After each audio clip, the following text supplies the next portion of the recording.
Pada tanggal 10 Asyura seluruh cucu-cucu Rasulullah terbunuh oleh Yazid bin Muawiyah. Maka bulan Asyura adalah bulan duka kaum muslimin dunia.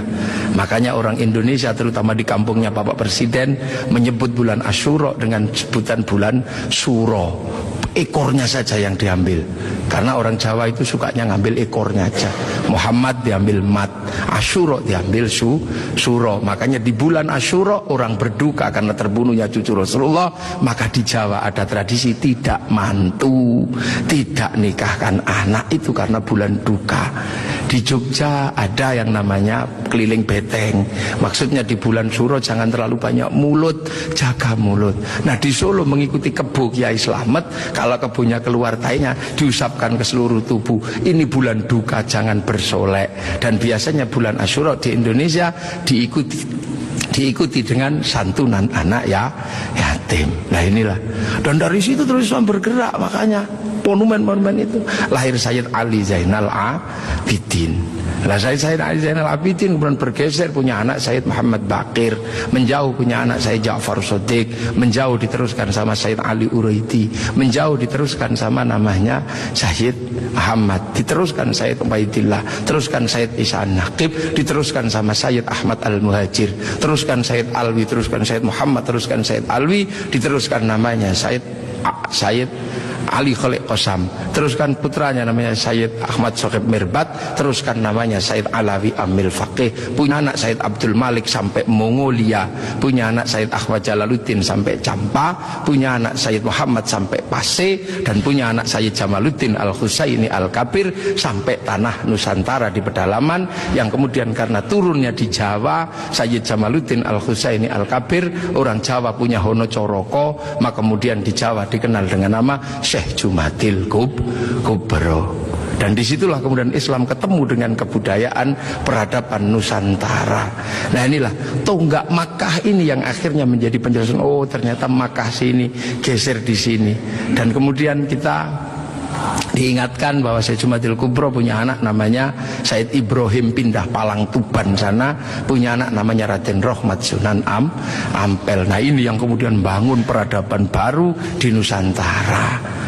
Syekh Jumadil Kubro punya murid namanya Samsuddin pindah Jawa Barat, dikenal dengan nama Syekh Kuro, punya murid namanya Datuk Kahfi pindah Cirebon, punya murid namanya Syarif Hidayatullah Sunan Gunung Jati. Nah inilah baru kita kemudian menemukan titik sini. Nah pertanyaan-pertanyaan besarnya inilah yang akhirnya kemudian menjadi penjelasan. Lantas bagaimana kita mengikuti Rasulullah di tempat yang jauh ini? Rasulullah memberikan garis namanya ahli sunnah wal jamaah, bahwa Rasulullah yang diajar pertama wal jamaahnya bernama sahabat, wal jamaahnya sahabat generasi kedua namanya tabi'in, tabi'in punya generasi berikutnya namanya tabi'ut tabi'in, dan kita ini adalah generasinya para ulama yang cara pembelajarannya sangat berbeda. Di Arab sana Rasulullah mengajarkan bagaimana makan dengan 3 jari, masih bisa dijalankan sampai hari ini karena di sana masih kurma sama roti. Begitu sampai di Nusantara sudah tidak kurma dan tidak roti, tapi sudah soto. Maka makan dengan 3 jari sudah bukan sesuatu yang mudah. Di sana kurban pakai unta, di sini tidak lahir unta, tapi lahir kerbau sama sapi. Karena terlahir kerbau sama sapi, maka jangan memaksakan diri kurban pakai unta, nanti ditangkap oleh polisi karena nyuri untanya kebun raya Bogor.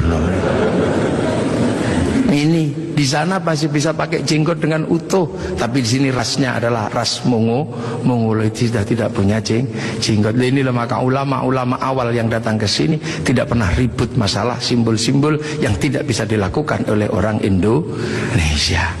Nah sekarang ini tugas pemerintah, karena banyak orang yang kemudian lupa kedudukan itu, kemudian memaksakan menjadi orang dipaksa langsung ikut seperti Rasulullah. Nah ini yang harus kita pahami, bahwa kita ini berkedudukan sangat jauh. Quran saja berbeda-beda ketika mengajarkan. Di awal Rasulullah Quran tidak ditulis. Kenapa? Karena sahabat apal Quran. Orang apal tidak perlu menulis. Saya apal wajah istri saya, nggak pernah bawa fotonya kemana-mana, karena saya apal. Makanya ibu-ibu yang fotonya dibawa kemana-mana jangan seneng dulu. Jangan-jangan karena belum apal. kemudian setelah Rasulullah meninggal, sahabat nulis Quran. Nulis Quran sahabat. Untuk apa? Untuk tabi'in yang tidak ketemu Rasulullah. Tiba-tiba generasi sahabat meninggal, tabi'in mengajar bawahnya. Qurannya sahabat terlalu pinter, cuman lungkik-lungkik kayak cacing gitu aja. Maka kemudian dikasih titik oleh Abul Aswad Ad-Du'ali. Disebar lagi, generasi pertamanya hilang, titik-titik nggak cukup, maka dikasih fathah, kasroh, dhammah atau syakal. Yang ngasih syakal Syekh Khalil bin Ahmad Al-Farahidi. Disebar lagi, yang baca Quran karena Islam rahmatan lil alamin, bukan lagi orang Arab semata. Orang Andalusia baca Quran wadduha, keliru menjadi wadduhe. Ini. Nah, orang Turki mustaqim, mustaqin. Masuk ke Indonesia dibaca oleh orang Padang lakanud, keluarnya lakanui. Karena orang Padang kalau bilang Muhammad, Mahamme. Orang Sunda ketika baca alladzina, sebagian besar keluarnya alladzina. Begitu masuk ke Jawa, ketemu dengan huruf hono coroko. Alhamdu karena punyanya ko, gak punya huruf ha, maka alhamdu menjadi alkamdu, al-fatihah menjadi al-fatihah. Ini itu.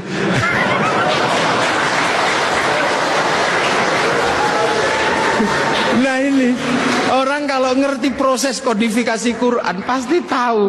Ketika masuk ke semua negara pasti berbeda. Al-Fatihah menjadi Al-Fatihah. Dan ini yang dialami oleh Bapak Presiden Republik Indonesia.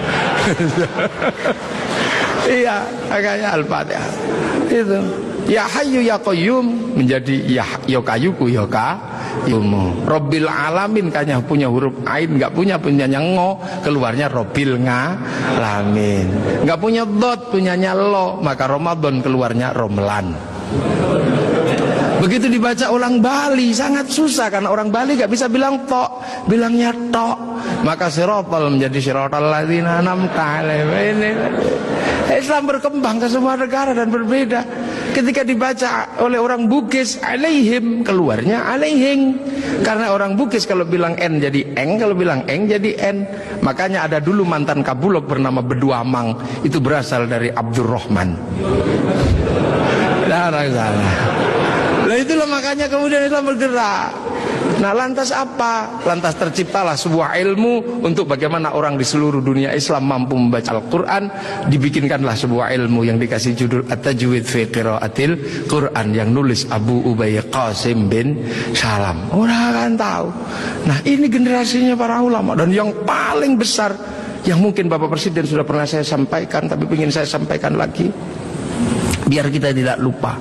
Ada perubahan besar ketika masuk ke tanah Nusantara, di mana waktu itu tanah Nusantara sangat susah dimasuki Islam. Kenapa? Ini bangsa sudah sangat beradab. Bangsa ini bukan bangsa kecil. Tahun 1222 ke atas, sebelum tahun 1300 sudah mampu menaklukkan Mongol yang menaklukkan Eropa, menaklukkan Arab, mampu ditaklukkan oleh kekuatan Nusantara yang namanya Singasari. Makanya hal itu bisa kita lihat betapa kita bangsa punya tinggalan-tinggalan yang luar biasa. Orang Arab punya alat musik yang namanya terbang, terbuat dari kayu dan kulit. Orang Eropa punya alat musik yang namanya gitar, terbuat dari kayu dan tali. Tapi orang Nusantara salah satu alat musiknya adalah gamelan, terbuat dari logam. Hanya bangsa yang menguasai ilmu pertambangan yang maju dan penguasaan metalurgi yang mapan mampu membuat alat musik dari logam. Dalam cerita-cerita besar, kita juga punya cerita besar yang sama. Orang Eropa punya cerita tentang Cinderella, kita punya cerita bawang putih, bawang merah. Orang Eropa punya Samson, orang Arab punya Sam'on, kita punya Bandung Bondowoso, kita punya Sangkuriang, kita punya Sipahit Lidah.